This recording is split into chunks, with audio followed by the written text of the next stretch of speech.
नमस्कार, मैं GRS news के लिए गिरीश शेखरवाल। बिहार के मुख्यमंत्री नीतीश कुमार के विषय में एक कहावत है जो कि सबसे ज़्यादा बिहार में चर्चित होती है, लेकिन इसको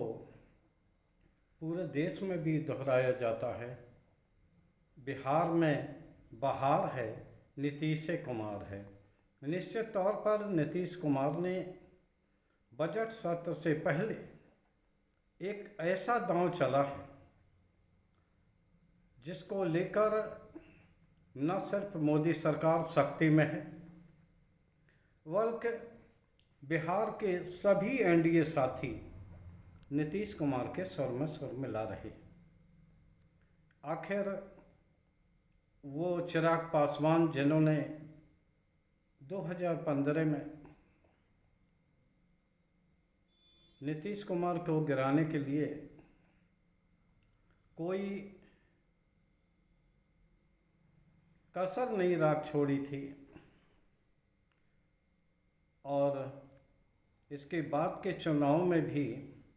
2020 में किस प्रकार पूरे बिहार में मोदी के हनुमान बने घूम रहे चिराग पासवान भी मोदी के खिलाफ मानिए या यूँ कहिए नीतीश कुमार के सुर में सुर मिलाते हुए दिखाई दे रहे हैं। जी हाँ, आप लोग सब समझ गए होंगे, मैं बात कर रहा हूँ बिहार के स्पेशल स्टेटस का, जिसको लेकर कई वर्षों से नीतीश कुमार कभी सत्ताधारी दल में आते हैं और कभी वो छिटक कर लालू प्रसाद की राजद पार्टी में चले जाते हैं।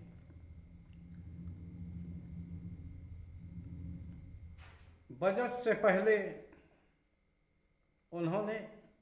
बिहार को स्पेशल स्टेटस देने की मांग केंद्र सरकार से की है, जैसे कि आशा थी कि ये केवल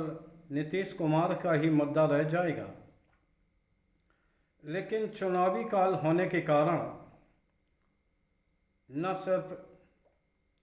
बिहार के सभी राजनीतिक दल, यहाँ तक कि एनडीए के वो सहयोगी भी जो मोदी सरकार में शामिल हैं, वो भी अब नीतीश के स्वर में स्वर मिला रहे हैं, क्योंकि बिहार में शीघ्र ही 2025 में तो चुनाव होना तय ही है, आम विधानसभा का आम चुनाव, जिसको लेकर अभी से बिहार की सियासत गरमाई हुई है। निश्चित तौर पर नीतीश कुमार लोकसभा चुनाव के परिणाम के मद्देनज़र वो समय से पूर्व विधानसभा का आम चुनाव कराना चाहते हैं। मोदी सरकार उन्हें बार बार भुलावे में रखती है, यानी कि वो न तो ना कर रही है न हाँ कर रही है। तो बजट के पूर्व नीतीश कुमार ने बिहार के लिए स्पेशल स्टेटस की मांग करके एक तरह से राजनीतिक बढ़त लेने का प्रयास किया है, और चूँकि मामला बिहार से जुड़ा है, लिहाजा बिहार के सभी राजनीतिक दल नीतीश कुमार के साथ खड़े हैं। जिस प्रकार आपको ध्यान होगा, नीतीश कुमार ने जाति जनगणना जब कराने के लिए गए थे तो वो भी राजनीतिक दल जो कि नीतीश कुमार से खिलाफ थे, वो भी मोदी सरकार के पास एक प्रतिनिधिमंडल के रूप में वहाँ गए थे और अपनी मांग रखी थी। चाहे हम पार्टी के जीतन राम मांझी हों, चिराग पासवान हों, बिहार कांग्रेस की इकाई हो, राष्ट्रीय जनता दल हो, भले ही वो सुरमसर मलाती ना दिखी हो, लेकिन जिस प्रकार वो बिहार के को स्पेशल स्टेटस का दर्जा दे देने के लिए एकजुट हुई है, निश्चित तौर पर उसने मोदी सरकार की नींद उड़ा दी। आंध्र प्रदेश के मुख्यमंत्री चंद्रबाबू नायडू की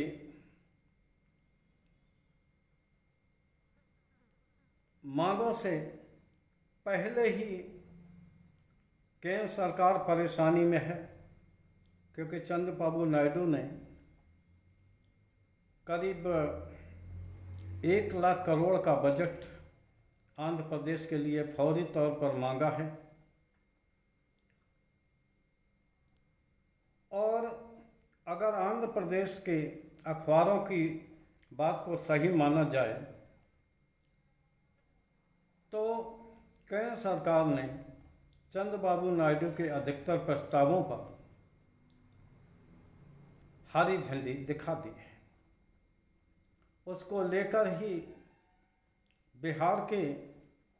मुख्यमंत्री नीतीश कुमार ने भी, आप सभी लोग जानते हैं, केंद्र की सरकार चंद्रबाबू नायडू और नीतीश कुमार की बैसाखियों पर ही खड़ी है। तो नीतीश ने बजट से पूर्व ऐसा दांव खेला है जिससे कि पूरे के पूरे बिहारी राजनेता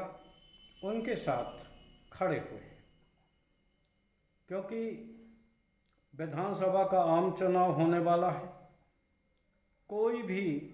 दल इस समय बिहार को लेकर राजनीति करने में कम से कम पीछे नहीं रहना चाहता। चिराग पासवान, जीतन राम मांझी, उपेंद्र कुशवाहा और यहाँ तक कि कांग्रेस और राजद तक के नेताओं ने एक तरह से नीतीश की बात का समर्थन किया है। सूचना तो यहाँ तक मिल रही है कि भारतीय जनता पार्टी के लोग भी जो बिहार में राजनीति करते हैं वो भी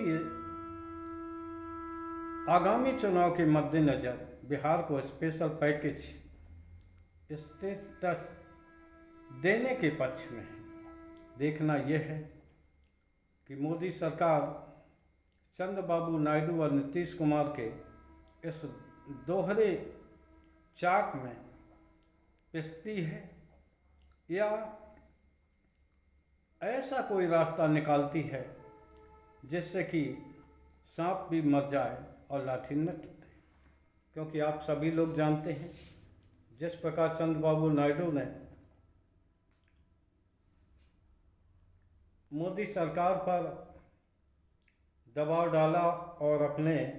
पुराने हुए अटके प्रस्ताव पास करा लिए, उसी तरह की बात नीतीश कुमार ने भी कही है। उन्होंने भाजपा को अटल बिहारी सरकार की बात भी याद दिलाई है कि जब झारखंड राज्य बनाने के दौरान बिहार की प्राकृतिक संपदा और फैक्ट्रियां झारखंड में चली गई, लिहाजा बिहार में जो अब बिहार बचा है उसमें केवल बाढ़ और पलायन के अलावा कुछ बचा नहीं है। तो निश्चित तौर पर नीतीश कुमार की ये जो मांग है ये कोई बेकार नहीं है और राजनीतिक दृष्टि से बिना मांगे, ये तो एक कहावत भी गांव में है कि बिना रोए तो माता भी अपने बच्चे को दूध नहीं पिलाती। तो नीतीश कुमार ने अगर अपने समर्थन के एवज में अगर कोई मांग रखी है तो इसे गलत क्यों कहा जा सकता है। निश्चित तौर पर ये मोदी सरकार को ये देखना है कि किस प्रकार वो नीतीश कुमार की मांगों से पार पाते हैं या कोई और योजना बना के नीतीश को कमज़ोर करने का प्रयास करते हैं। लेकिन जिस तरह से उन्होंने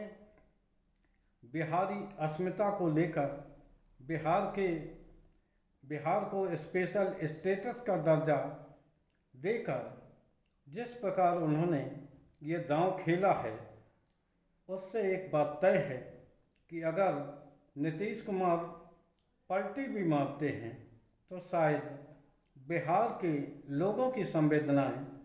उनके साथ हो जाएं, क्योंकि बार बार इधर उधर आने से नीतीश ने अपनी छवि को काफ़ी धक्का लगा लिया है।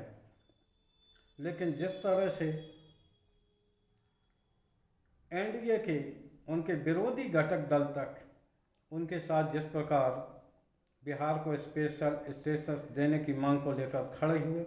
उससे ऐसा लगता है कि बिहार की जनता भी उनके साथ जरूर खड़ी होगी। देखना यह है कि मोदी सरकार इस अचानक आ गई मांग से किस तरह निपटती है।